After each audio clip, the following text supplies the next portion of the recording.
আল্লাহ রাব্বুল আলামিন। আল্লাহ তাআলা আমাদের সবাইকে সর্বাবস্থায় তার শুকরিয়া জ্ঞাপন করার, যথাযথভাবে শুকরিয়া কৃতজ্ঞতা জ্ঞাপন করার তৌফিক দান করুন, সবাই বলে আমিন। সম্মানিত হাজির, আজকে আমার আলোচনার বিষয়বস্তু হলো হজ এর গুরুত্ব, ফজিলত এবং হুকুম আহকাম, বিধানাবলী, মাসআলা মাসাইল। হজের গুরুত্ব, হজের ফজিলত, মর্যাদা এবং হজের গুরুত্বপূর্ণ মাসআলা মাসাইল নিয়ে আজকে আলোচনা করার চেষ্টা করব ইনশাআল্লাহ তাআলা। প্রথমত আমরা জানবো হজ কি। লুগাতের কিতাবগুলোতে হজ এর আবিধানিক অর্থ, শাব্দিক যে অর্থ পাওয়া যায় হচ্ছে আল কসদু ওয়াল ইরাদা, ইচ্ছা পোষণ করা, সংকল্প করা। আর পারিভাষিকভাবে, ইসতিলাহিভাবে হজ বলা হয় জিয়ারাতু মাকানিন মাখসুসিন ফি জামানিন মাখসুসিন বিফি'লিন মাখসুসিন, নির্দিষ্ট সময়ে, নির্দিষ্ট স্থানে, নির্দিষ্ট কার্যাবলী সম্পাদন করার নাম হচ্ছে হজ। দেখেন, আল বাহরুর রায়েক ফিকার কিতাব, এই কিতাবের মধ্যে মুসান্নিফ রাহমাতুল্লাহ আলাইহি তিনি লিখেছেন জিয়ারাতু মাকানিন মাখসুস, নির্দিষ্ট স্থান ভ্রমণ করা, দেখা, দর্শন করা, ফি জামানিন মাখসুস, নির্দিষ্ট সময়ে। হজ নির্দিষ্ট সময়ে আবশ্যক না, বছরে যে কোনো সময় কি করা যায় না, নির্দিষ্ট সময় আছে। বিফি'লিন মাখসুস, নির্দিষ্ট কিছু কার্যাবলী প্রণয়নের মাধ্যমে এই হজ সম্পন্ন করতে হবে। কি কি কার্যাবলীগুলো, এগুলো আমরা সামনে আলোচনা করব ইনশাআল্লাহ। সম্মানিত হাজির, সবেমাত্র আমরা জানলাম হজ কাকে বলে, হজের পরিচয়। এখন আমরা জানবো হজের প্রকারভেদ, কয় রকমের হজ হয়ে থাকে। হাজী সাহেবরা তিন ধরনের হজ করতে পারে। কয় ধরনের? তিন ধরনের। একটা হচ্ছে হজ্জে ইফরাদ, হজ্জে ইফরাদ। দুই নম্বর হজ্জে তামাত্তু, হজ্জে তামাত্তু। তিন নম্বর হচ্ছে হজ্জে কিরান। হজ্জে ইফরাদটা কি? ইফরাদ শব্দটা হচ্ছে একাকী। হজ উমরা দুইটা জিনিস আছে না, হাজী সাহেবরা দেখবেন একসাথে, ম্যাক্সিমাম হাজী সাহেবরা একসাথে দুইটা করে, হজও করে আবার উমরাও করে। একই ইহরাম পরিধান করে। ইহরাম কি জিনিস আমরা জানি না? সাদা কাপড়ের কাপড় যেরকম কালা, এরকম সাদা ধবধবে পোশাক হাজী সাহেবরা যে পরিধান করে, এই যে সিনা মোবারক, দুই হাতের সিনা, এই হাতের এখান থেকে শুরু পর্যন্ত দেখা যাবে, আর শরীরটা ঢাকা থাকবে, মাথা খোলা থাকবে, পা নিচ খোলা থাকবে। এই ইহরামের পোশাক পরিধান করার পরে যারা শুধুমাত্র উমরা করার নিয়তে কাবা শরীফে ভ্রমণ করে, তাদের এই নিয়তকে বলা হয়, তাদের এই হজকে বলা হয় হজ্জে ইফরাদ। হজ্জে, তার মানে হজ্জে ইফরাদ হচ্ছে মূলত হজ না, এটা হচ্ছে হজের একটা প্রকার। তবে মূলত যে হাজী সাহেবরা উমরার নিয়তে ইহরাম পরিধান করে শুধু উমরার নিয়তে উমরা করতে যায়, তাদের এই হজটাই হচ্ছে হজ্জে ইফরাদ। ইহরাম পরিধান করে হজ আদায় করে, তাদের এই হজকে বলা হয় হজ্জে তামাত্তু। তামাত্তু মানে হচ্ছে সাজ গ্রহণ করা। এই যে ইহরাম পরিধান করার পরে একটা কাজ চুরি করলো, উমরা শেষ করলো, দ্বিতীয়বার আবার ইহরাম খুলে ফেলে হালাল হয়ে গেল, এই মাঝখানে যে খালি সময়টা, হালাল হয়ে যাওয়ার যে সময়টা, এটা হচ্ছে ভোগ বিলাসের একটা সময়, আনন্দের একটা সময়। এই জন্য তামাত্তুকে হজ্জে তামাত্তু বলে নামকরণ করা হয়েছে। তিন নম্বর যে হজের প্রকার, সেটা হচ্ছে হজ্জে কিরান।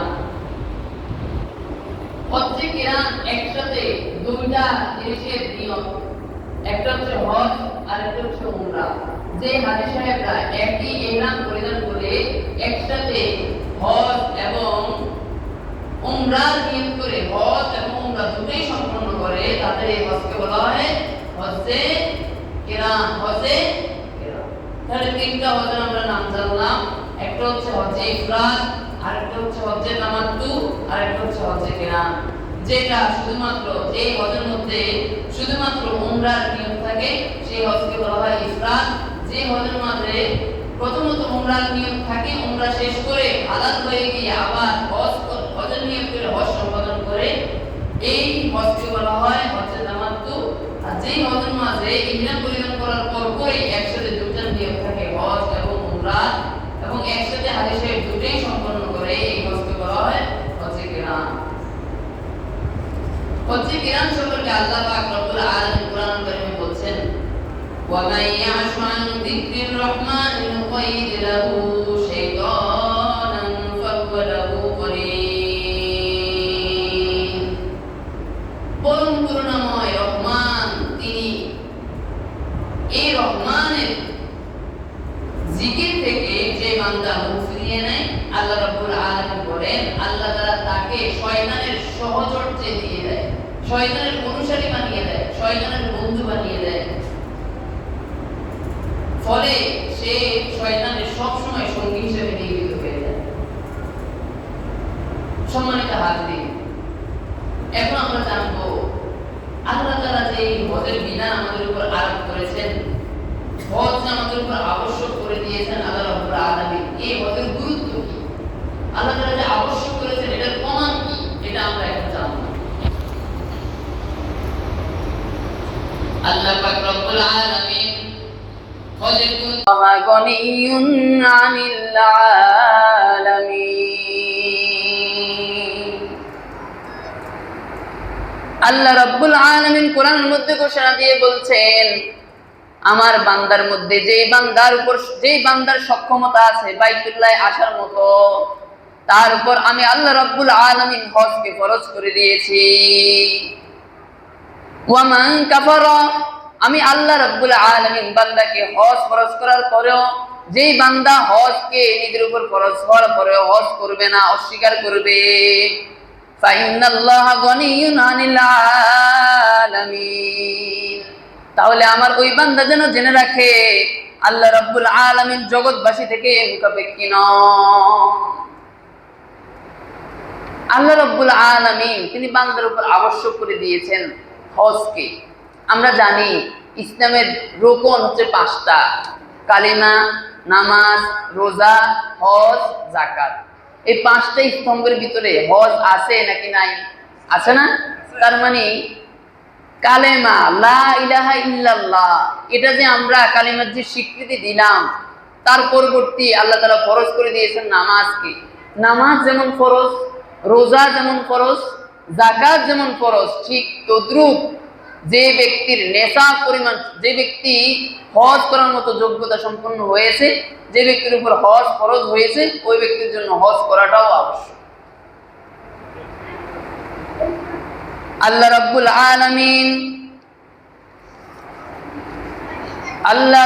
আলামিনের প্রিয় হাবিব রাসূল সাল্লাল্লাহু আলাইহি ওয়াসাল্লাম হাদিসের মধ্যে হজের গুরুত্ব সম্পর্কে ঘোষণা দিয়ে বলছেন, আন ইবনে উমর রাদিয়াল্লাহু তাআলা আনহু قال قال رسول الله صلى الله عليه وسلم بني الإسلام على 5: شهادة أن لا إله إلا الله وأن محمدا عبده ورسوله وإقامة الصلاة وإيتاء الزكاة والحج وصوم رمضان।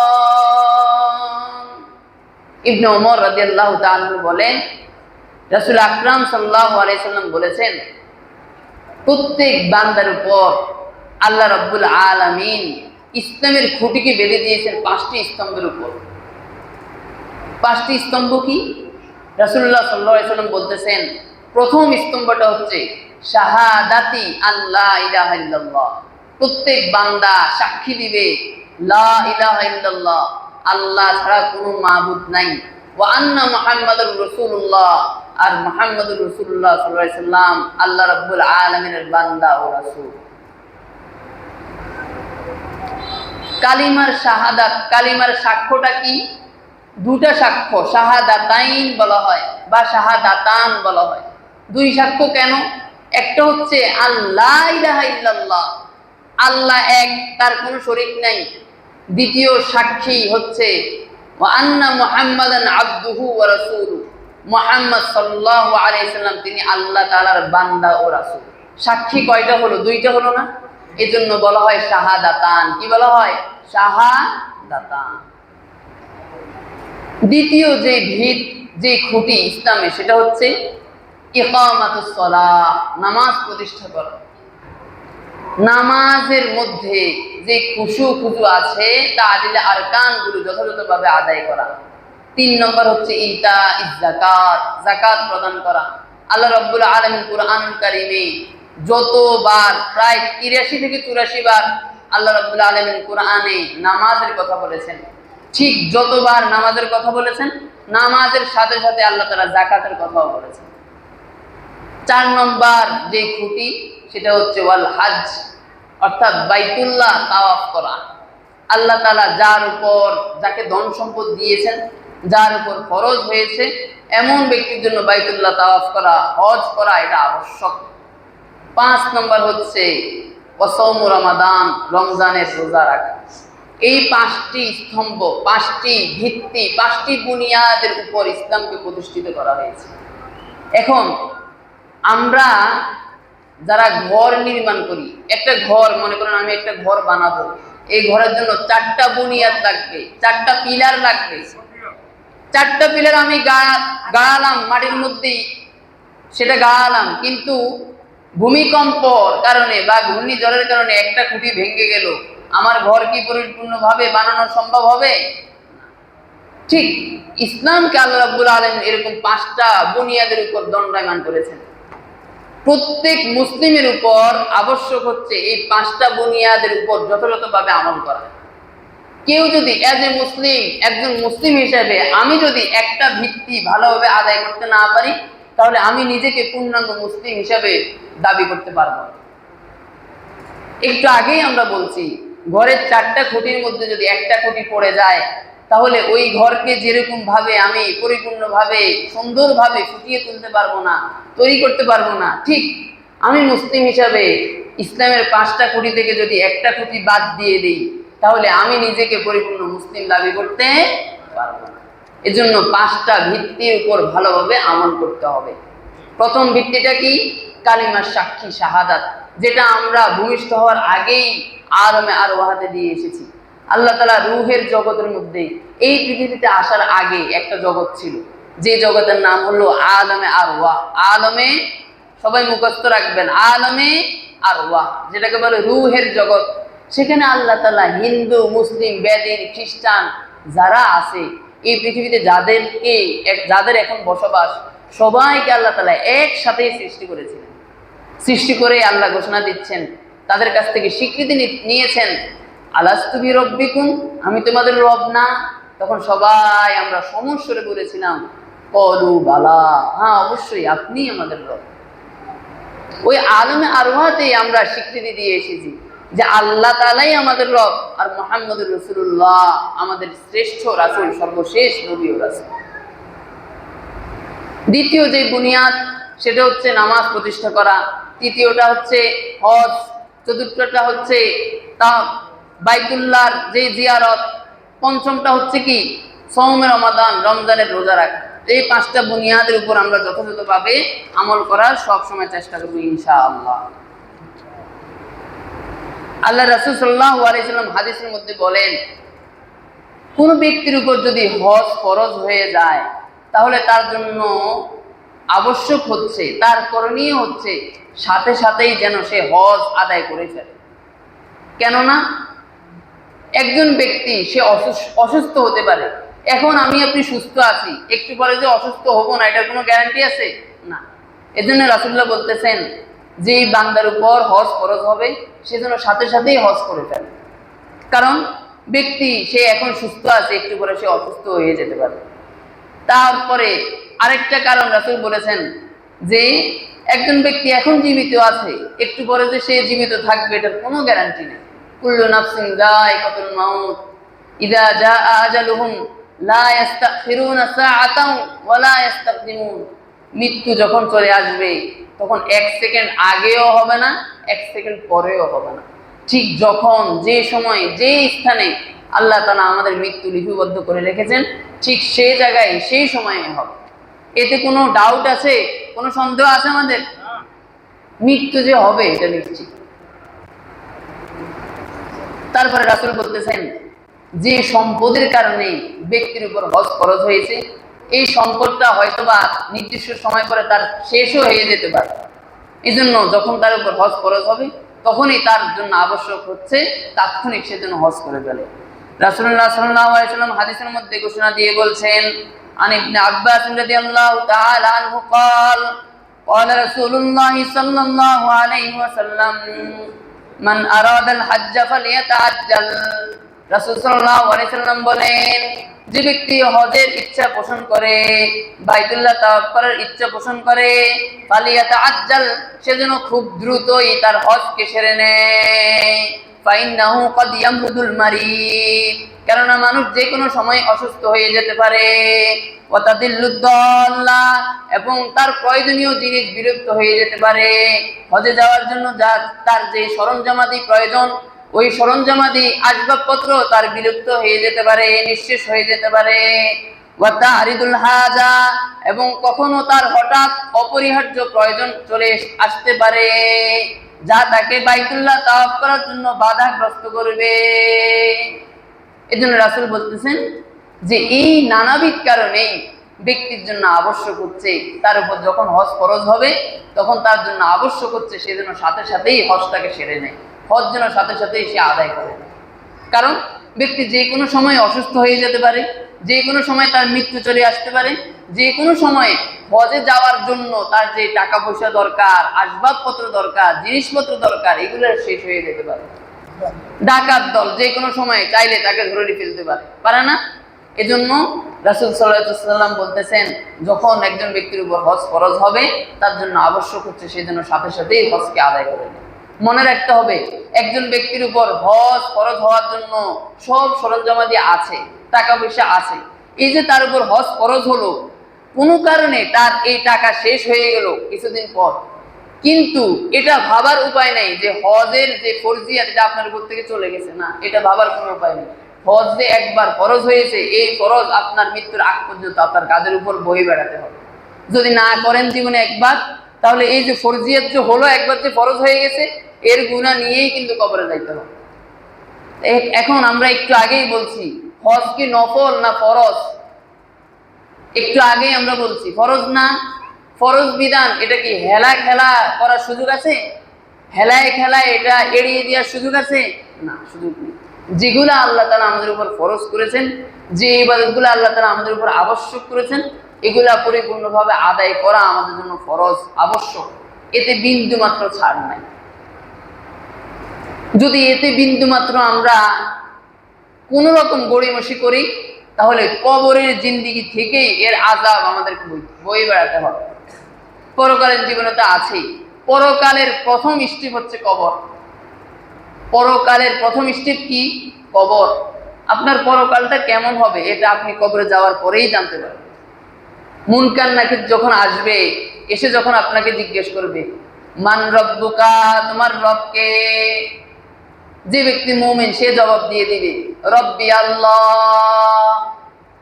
আর যে ব্যক্তি নাফরমান, গুনাহগার বান্দা, সে বলবে, লাস্তু আনা, লা আদরি, আমি জানি না, আমি জানি না, আমি কিছুই জানি না, কিছুই পারি না।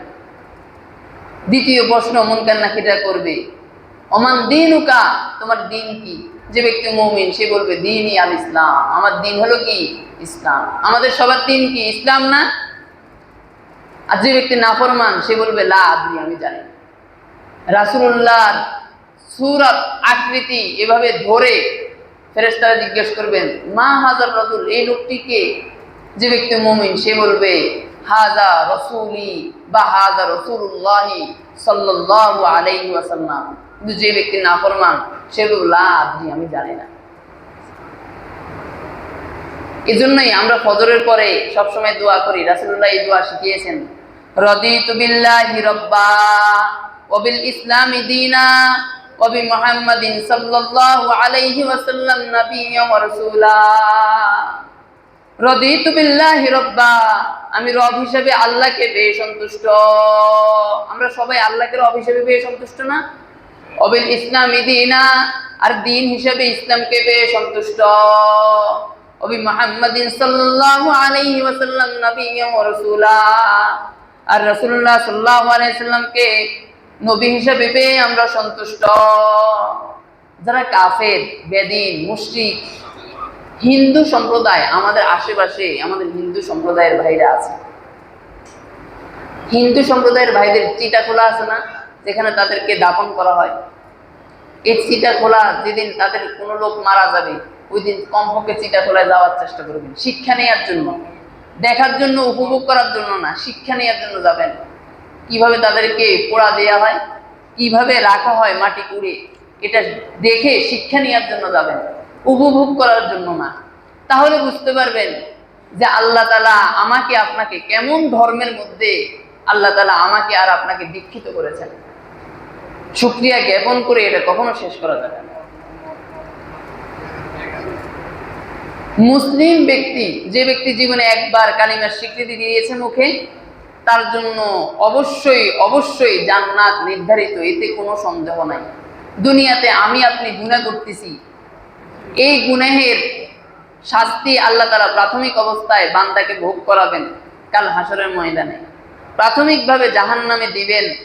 তবে এই মুমিন বান্দাদের যারা একবার কালিমার স্বীকৃতি দিয়েছে মুখে, আল্লাহ ছাড়া কোনো ইলাহ নাই, মুহাম্মদ সাল্লাল্লাহু আলাইহি ওয়াসাল্লাম আল্লাহর রাসূল, যারা এই কালিমার স্বীকৃতি মুখে একবার দিয়েছে, আল্লাহর রাসূল বলেন আল্লাহ তাআলা তাদেরকে জীবনে একবার, একেবারে শেষ স্টেপে হলেও চিরস্থায়ীভাবে তাদেরকে জান্নাত দিবেন। সুবহানাল্লাহ। মান ক্বালা লা ইলাহা ইল্লাল্লাহ ফাদাখালাল জান্নাহ। রাসূল আকরাম সাল্লাল্লাহু আলাইহি ওয়াসাল্লাম বলেন, যে ব্যক্তি একবার লা ইলাহা ইল্লাল্লাহ, আল্লাহ ছাড়া কোনো ইলাহ নাই, এই কালিমার স্বীকৃতি দিয়েছে, ফাদাখালাল জান্নাহ, রাসূল আকরাম সাল্লাল্লাহু আলাইহি ওয়াসাল্লাম বলেন অবশ্যই অবশ্যই আল্লাহ তাআলা তাকে জান্নাতে প্রবেশ করাবে। সুবহানাল্লাহ। কার কথা? রাসূলুল্লাহর কথা। রাসূলুল্লাহর কথার মাঝে কোনো সন্দেহ আছে? তাহলে আমরা সবসময় আল্লাহ তাআলার কাছে চাইবো আল্লাহ যেন আমাদেরকে যে ঈমানের উপর জন্ম দিয়েছেন, এই ঈমানের উপরে যেন আল্লাহ তাআলা আমাদের মৃত্যু দান করে। সবাই বলে আমিন।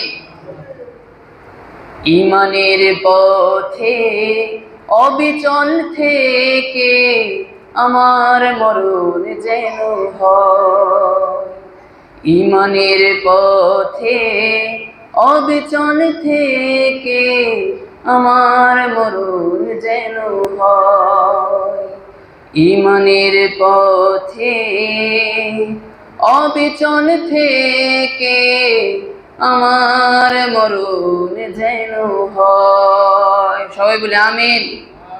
সম্মানিত মুসলিম হাজরিন, এখন আমরা জানবো যে বাইতুল্লাহ তাওয়াফ করার জন্য আল্লাহ তাআলা আমাদেরকে আদেশ দিচ্ছেন, এই বাইতুল্লাহ তাওয়াফ করলে আল্লাহ তাআলা আমাদেরকে প্রতিদান, বিনিময় যা যা কি দিবেন। এই হজ করলে, তাওয়াফ করলে এর ফজিলত কি, এটা সম্পর্কে আমরা এখন জানবো ইনশাআল্লাহ। তার আগে আমরা একটু জিকির করি আল্লাহ রাব্বুল আলামিনের লা ইলাহা ইল্লাল্লাহ, লা ইলাহা ইল্লাল্লাহ, লা ইলাহা ইল্লাল্লাহ।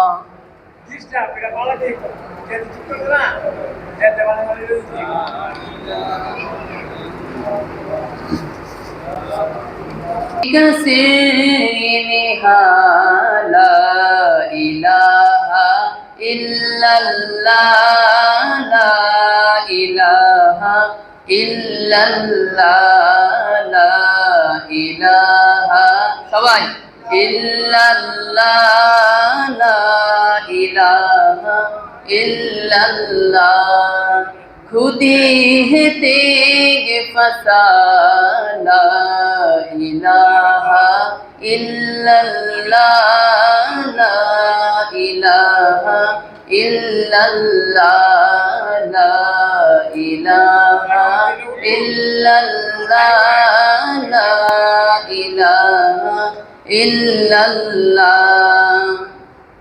সম্মানিত হাজির, আমরা এখন বাইতুল্লাহ যারা তাওয়াফ করবে হাজী সাহেব, তাদের কি ফজিলত, কি মর্যাদা, এটা আমরা জানব।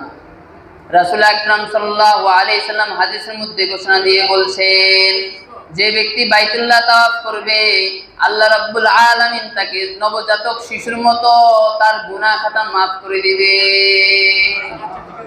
عن أبي هريرة رضي الله تعالى عنه قال قال رسول الله صلى الله عليه وسلم من حج لله فلم يرفث ولم يفسق رجع كيوم ولدته أمه। রাসূল আকরাম সাল্লাল্লাহু আলাইহি সাল্লাম হাদিসের মধ্যে বলেন, যে ব্যক্তি আল্লাহর জন্য হজ করার ইচ্ছা পোষণ করেছে, ওয়ালাম ইয়ারফুস ওয়ালাম ইয়াফসুক, সে ব্যক্তি কোনো অশ্লীল কাজে লিপ্ত হয় নাই, কারোর সাথে ঝগড়া ফাসাদে লিপ্ত হয় নাই, রাজা কায়াউমি ওয়ালাদাতহু উম্মুহু, আল্লাহ রাব্বুল আলামিন তাকে হজ থেকে এমন ভাবে ফিরিয়ে আনবেন যেমনি ভাবে সে তার মায়ের গর্ভ থেকে দুনিয়ার জমিনে এসেছে। সুবহানাল্লাহ। আল্লাহ রাসূল বলতেছেন কি, একজন হাজী সাহেব হজের মধ্যে সে গেল আর সে কোনো রফাস ফুসুক অর্থাৎ কোনো অশ্লীল পাপাচার কাজ, নারীদের সাথে মিলন, তার স্ত্রীর সাথে মিলন কিংবা কোনো অশ্লীল পাপাচার কাজে সে লিপ্ত হয় নাই এবং কোনো ব্যক্তির সাথে ঝগড়া ফাসাদে লিপ্ত হয় নাই, আল্লাহ রাসূল বলতেছেন রাজাআ কায়াউমি ওয়ালাদাতহু উম্মুহু, আল্লাহ রাব্বুল আলামিন তাকে এমন ভাবে ফিরিয়ে আনবেন কেমন যেন সে আজকেই তার মায়ের উদর থেকে বের হয়ে এসেছে। সুবহানাল্লাহ। আল্লাহ রাসূল সাল্লাল্লাহু আলাইহি সাল্লাম হাদিসের মধ্যে তারপরে বলেন, যে ব্যক্তির হজ আল্লাহ রাব্বুল আলামিন কবুল করে নিয়েছে, আল্লাহ রাব্বুল আলামিন অবশ্যই কাল কিয়ামতের ময়দানে তাকে জান্নাত দান করে দিবেন। عن أبي هريرة رضي الله تعالى عنه أن رسول الله صلى الله عليه وسلم قال العمرة إلى العمرة كفارة لما بينهما والحج المبرور ليس له جزاء إلا الجنة। হযরত আবু হুরায়রা রাদিয়াল্লাহু তাআলা আনহু বর্ণিত, তিনি বলেন রাসূল আকরাম সাল্লাল্লাহু আলাইহি ওয়াসাল্লাম বলেন, এক উমরা থেকে আরেক উমরার মধ্যবর্তী সময়ে পরবর্তী উমরাটা পূর্ববর্তী উমরার জন্য কাফারা স্বরূপ। ওয়াল হাজ্জুল মাবরুর লাইসা লাহু জাযাউন ইল্লাল জান্নাহ। রাসূল সাল্লাল্লাহু আলাইহি সাল্লাম বলেন, যে ব্যক্তির হজ আল্লাহ রাব্বুল আলামিনের কাছে মাকবুল হয়েছে, গ্রহণীয় হয়েছে, আল্লাহ রাব্বুল আলামিন কাল কিয়ামতের ময়দানে ওই বান্দাকে জান্নাতে প্রবেশ করে দিবে। সুবহানাল্লাহ। তাহলে যারা হাজী সাহেব, যারা হজ করেছে, যাদের হজ আল্লাহ তাআলা কবুল করেছেন, এমন ব্যক্তিদের চিরস্থায়ী ঠিকানা কোথায়? জান্নাত। কোথায়? জান্নাত। এজন্য আমরা সবসময় আল্লাহ তাআলার কাছে তৌফিক চাইবো, আল্লাহ তাআলা যেন জীবনে একবার হলো আমাদেরকে বাইতুল্লাহ তাওয়াফ করার তৌফিক দান করে। সবাই বলে আমিন। সেই কাবার গিলাফ ধরে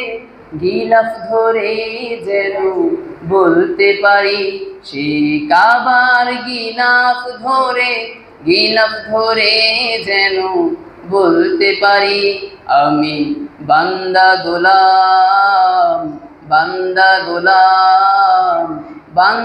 গোলাম শুধু তোমারি।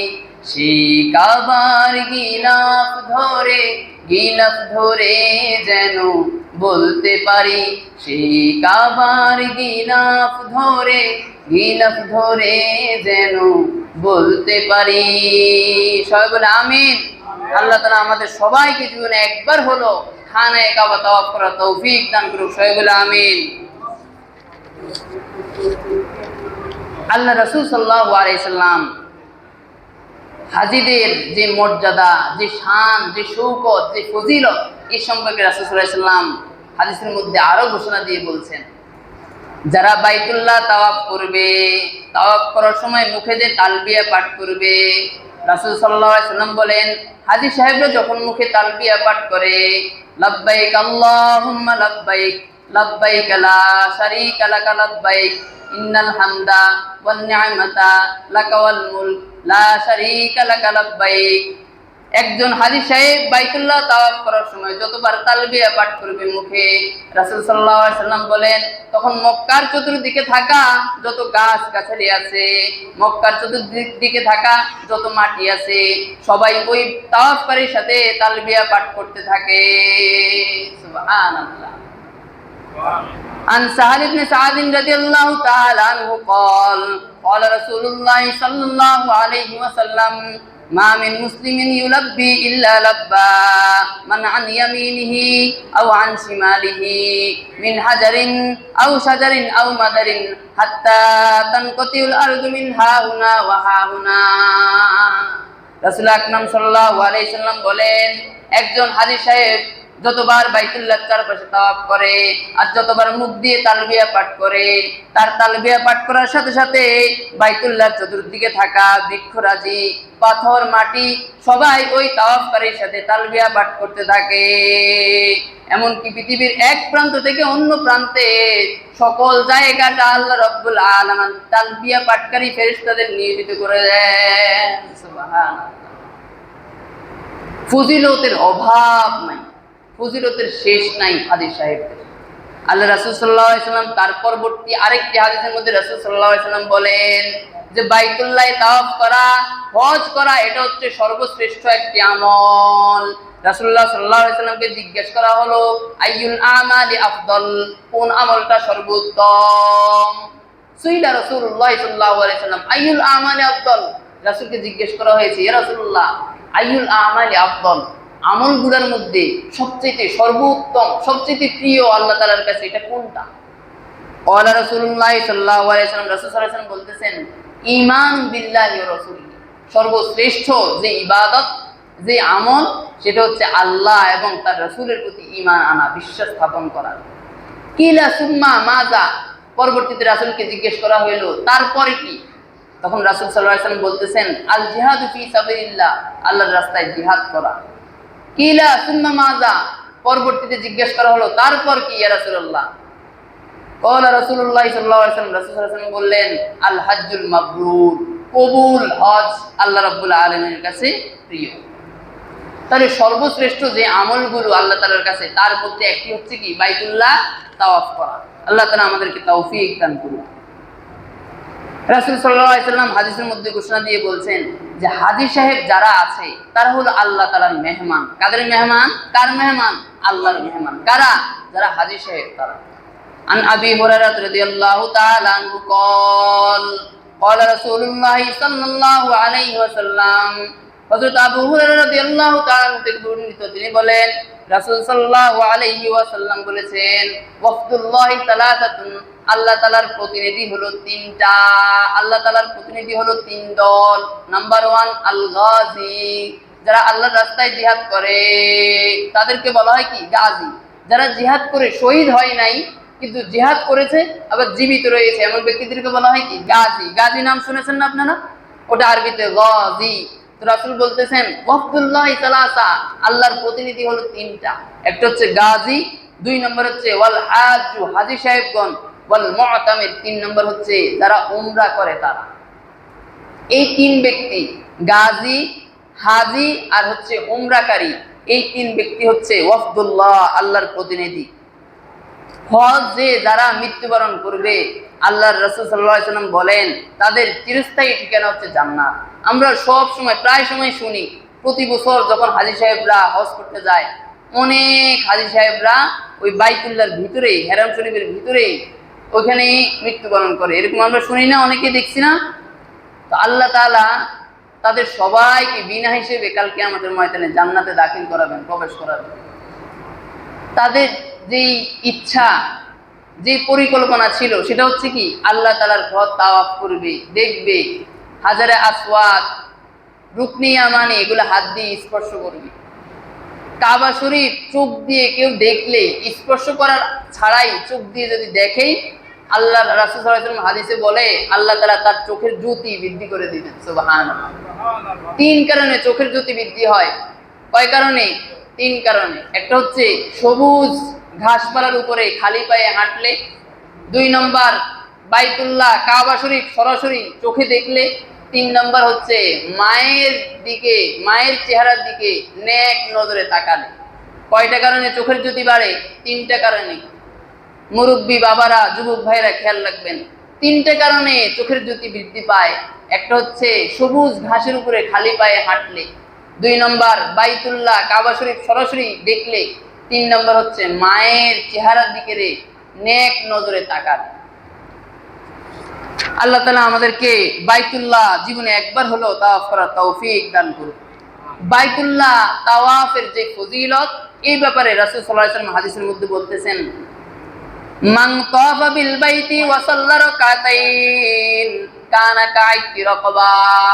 রাসূল আকরাম সাল্লাল্লাহু আলাইহি ওয়াসাল্লাম বলেন, যে ব্যক্তি বাইতুল্লাহ তাওয়াফ করবে এবং 2 রাকাত নামাজ পড়বে, সেজন্য একজন গোলামকে আযাদ করলো। সুবহানাল্লাহ। একজন গোলাম আযাদ করার যে সওয়াব, আল্লাহ তাআলা তাকে সেই সওয়াব দান করবে। সুবহানাল্লাহ। হাজরে আসওয়াদ ও রুকনি ইয়ামানি স্পর্শ সম্পর্কে আল্লাহ রাসূল সাল্লাল্লাহু আলাইহি সাল্লাম এর সম্পর্কেও মর্যাদা আল্লাহ রাব্বুল আলামিন হাদিসের মধ্যে বলে দিচ্ছেন যে ওয়াল্লাহি লা ইয়াবআসান্নাহুল্লাহু ইয়াওমাল কিয়ামাতি লাহু আইনান। আল্লাহ রাব্বুল আলামিন কাল কিয়ামতের ময়দানে হাজরে আসওয়াদকে 2টি চোখ দিয়ে হাজরে আসওয়াদকে উঠাবেন। লাহু আইনান, ওই দিন হাজরে আসওয়াদের 2টি চোখ থাকবে। ইয়াবসিরু বিহিমা, যে 2টি চোখ দ্বারা হাজরে আসওয়াদ নিজে দেখবে। ওয়া লিসানুন, একটি জিহ্বা আল্লাহ তাআলা হাজরে আসওয়াদকে দিবেন। ইয়ানতিকু বিহা, যে জিহ্বা দ্বারা হাজরে আসওয়াদ কথা বলবে। ওয়া ইয়াশহাদু আলা মান ইসতালামাহু, এবং ওই ব্যক্তির ব্যাপারে সাক্ষী দিবে যে ব্যক্তি দুনিয়ায় তাকে নেক নজরে স্পর্শ করেছে। সুবহানাল্লাহ।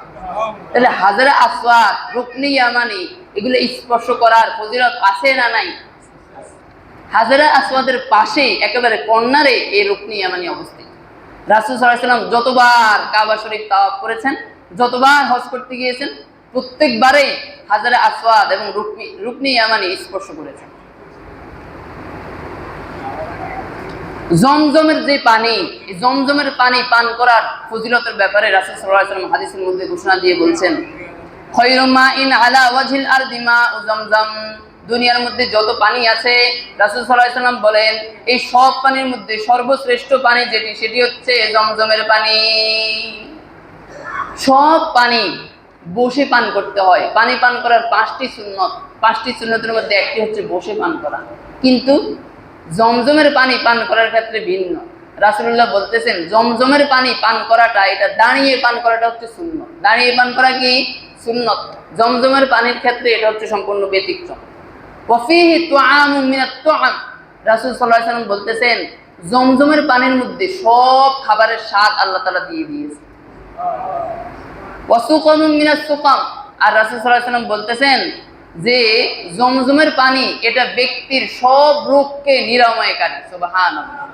অর্থাৎ কোনো ব্যক্তি যদি নেক নিয়ত করে জমজমের পানি পান করে, 1 ফোঁটাও পান করে, আল্লাহ তাআলা তার যদি কোনো রোগ থেকে থাকে, আল্লাহ তাআলা ওই রোগ থেকে তাকে আরোগ্য করে দিবেন, মুক্ত করে দিবেন। সুবহানাল্লাহ।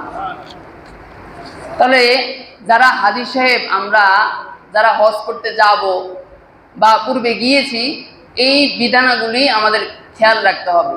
যে ফজিলতগুলো আছে, এই ফজিলতগুলো থেকে যেন আমরা মাহরুম না হই, এ ব্যাপারে আমাদের পরিপূর্ণভাবে খেয়াল রাখতে হবে। যাদের উপর হজ আল্লাহ তাআলা ফরজ করেছেন, তার মধ্যে মুসলিম ব্যক্তি। হজ কাদের উপর ফরজ? সর্বপ্রথম শর্ত হইল ব্যক্তি মুসলিম হইতে হবে। কি হইতে হবে? মুসলিম। কোনো বিধর্মীর উপর হজ কিনা ফরজ না। 2 নম্বর হইল ব্যক্তিকে বালেগ হইতে হবে, প্রাপ্তবয়স্ক হইতে হবে। এখন প্রশ্ন, যে ছোট যে বাচ্চাদেরকে আমরা হজে নিয়ে যাই, তাদের ব্যাপারে কি? তাদের ব্যাপারে মাসালা হলো, তাদের হজটা এটা আল্লাহ তাআলার কাছে কবুল, তবে তাদের হজটা এটা নফল হিসাবে কবুল হবে। কি হিসাবে? নফল হিসাবে। আর তাদের যে সওয়াবটা, এটার ভার বর্তাবে তাদের পিতামাতার উপর। ছোট বাচ্চাদেরকে নিয়ে আমরা যারা হজে যাই, তাদের যে সওয়াব এটা পাবে কে? তার বাবা এবং মা। 3 নম্বর হলো ওই ব্যক্তির উপর আল্লাহ তাআলা হজ ফরজ করেছেন যে ব্যক্তি জ্ঞান সম্পন্ন, আকলবান। যে ব্যক্তি অজ্ঞান ব্যক্তি, যে ব্যক্তির মস্তিষ্ক বিকৃত, পাগল, তার উপর হজ আল্লাহ তাআলা ফরজ করেন নাই। কারণ রুফিয়াল কলম ওয়ান সালাস, 3 ব্যক্তির কাছ থেকে আল্লাহ তাআলা বিধান উঠিয়ে নিয়েছেন। তার মধ্যে একটা হলো মাজনুন, যে ব্যক্তি পাগল, যে ব্যক্তির বুঝ শক্তি নাই, নিজে কি করবে না করবে এটা জানা না, এমন ব্যক্তির উপর আল্লাহ তাআলা বিধান, শরীয়তের বিধান উঠিয়ে নিয়েছেন। তারপরে হলো শরীয়ত সম্পর্কে তার পরিপূর্ণ জ্ঞান থাকতে হবে, শরীয়ত সম্পর্কে পরিপূর্ণ জ্ঞান থাকতে হবে। তারপর যা মহিলারা যারা, তাদের ক্ষেত্রে আবশ্যক হচ্ছে একজন মাহরাম পুরুষ তার সাথে থাকতে হবে। মাহরাম কারা? যাদের সাথে বিবাহ হারাম, যাদের সাথে বিবাহ কি হারাম, এমন ব্যক্তিদেরকে সাথে নিয়ে যেতে হবে মহিলাদের জন্য। তার বাবা হইতে পারে, স্বামী হইতে পারে, সন্তান হইতে পারে, মামা হইতে পারে, চাচা হইতে পারে, এরা হলো কি মাহরাম, মহিলাদের জন্য কি মাহরাম, ওনাদেরকে নিয়ে যেতে হবে। যে মহিলার উপর হজ ফরজ হয়েছে কিন্তু মহিলার সাথে যাওয়ার মতো মাহরাম পুরুষ নাই, ওই মহিলার জন্য ওই সময়ে হজ আল্লাহ তাআলা রুখসত দিয়েছেন, ওই সময় তার জন্য হজ করাটা আবশ্যক না। মাহরাম পুরুষ হলো তার জন্য সেফটি, মাহরাম পুরুষ মহিলার জন্য কি সেফটি। রাস্তা কোন সময় কোন বিপদ হতে পারে না হতে পারে এটা ব্যক্তি জানে না, কেউ জানে না। এজন্য রাসূলুল্লাহ বলতেছেন যে প্রত্যেক মাহরাম, যে প্রত্যেক নারীদের জন্য তারা যখন হজ করার ইচ্ছা পোষণ করবে তাদের জন্য আবশ্যক হচ্ছে তাদের সাথে মাহরাম পুরুষ থাকতে হবে।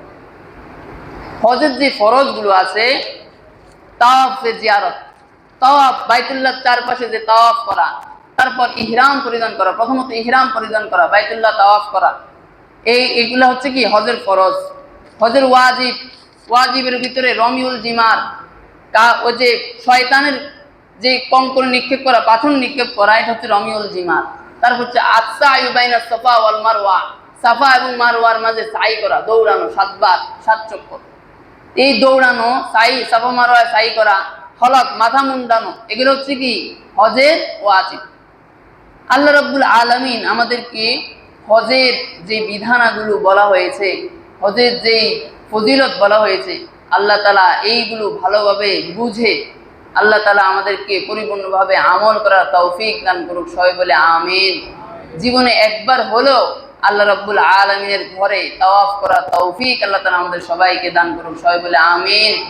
যারা তাওয়াফ করেছে, যারা উমরা করেছে, আল্লাহ তাআলা তাদেরকে আরো বেশি বেশি তাওয়াফ করার তৌফিক দান করুক। সবাই বলে আমিন।